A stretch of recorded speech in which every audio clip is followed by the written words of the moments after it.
আসসালামু আলাইকুম। আমি সাইদুর রহমান বলছি। বাংলাদেশের দূতাবাসের কার্যক্রম জেনে রাখুন।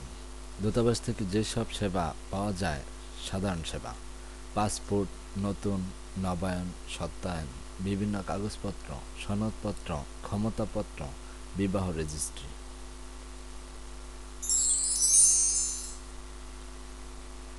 দূতাবাস শ্রমিকদের যে সকল বিশেষ সেবা দিয়ে থাকে তা হল বেতন না পাওয়া, চুক্তিতে লিখিত বেতনের চেয়ে কম বেতন প্রদান এবং মালিক কর্তৃক বিভিন্ন ধরনের সমস্যার বিষয়ে সরাসরি দূতাবাসে লিখিত আবেদন করতে পারবেন।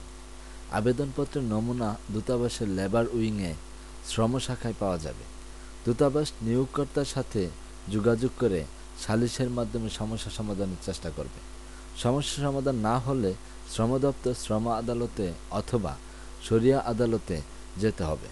আদালতে আবেদন পেশ করা এবং শুনানির জন্য দূতাবাসে আইন সহায়তাকারী এবং ভাষা অনুবাদকের সহায়তা করবে।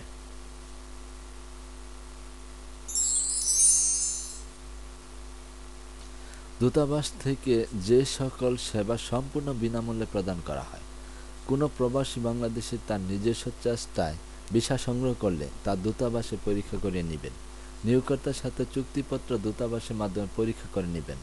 প্রবাসী বাংলাদেশের যদি কোনো সমস্যায় পড়েন যার জন্য প্রেরণকারী রিক্রুটিং এজেন্সি দায়ী, তবে দূতাবাসের মাধ্যমে জনশক্তি কর্মসংস্থান ও প্রশিক্ষণ ব্যুরোতে উক্ত এজেন্সির নামে অভিযোগ দাখিল করতে পারবেন। মহিলার কোনো সমস্যায় পড়লে সরাসরি দূতাবাসে যোগাযোগ করবেন। সরকারি কল্যাণমূলক কর্মকাণ্ড ও সুযোগ সুবিধা সম্পর্কে দূতাবাসের মাধ্যমে অবহিত হতে পারবেন।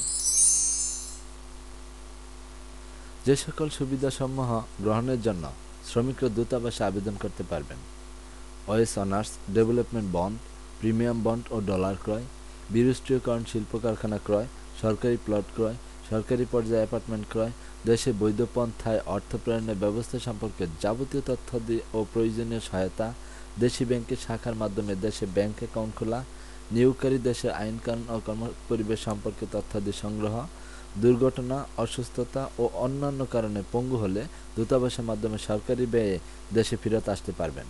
মৃত্যুজনিত ক্ষতিপূরণ আদায়, দুর্ঘটনা সংক্রান্ত ক্ষতিপূরণ আদায়, দেশের স্থাবর সম্পত্তি ও জমি জমার নিরাপত্তার জন্য দূতাবাসের মাধ্যমে আবেদন করতে পারবেন।